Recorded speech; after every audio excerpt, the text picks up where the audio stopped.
Dua ümumiyyətlə İslam mədəniyyətidir, dua müraciət mədəniyyətidir, dua danışıq mədəniyyətidir. Çünki insan Allaha dua edərkən Allahla həmsöhbət olur, Allaha müraciət edir, Allaha müraciət edir.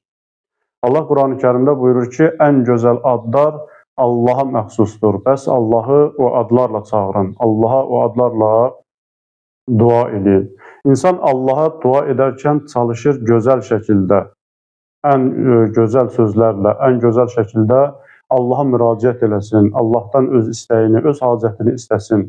Ən gözəl şəkildə Allaha dua edir.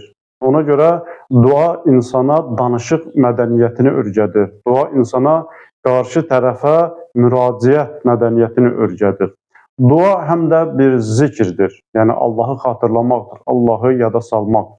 Qurani-Kərimin Rəd surəsinin 28-ci ayəsində Allah zikr haqqında buyurur: "Əllezîne âmenû və tetma'innu qulûbuhum bizikrillah." O şəxslər ki, iman gətirib, onların qəlbləri Allahı zikr etməklə aramlıq tapar. Əla bi zikrillahi tetma'innul qulub. Bilin, yalnız və yalnız qəlblər Allahı zikr etməklə aramlıq tapar.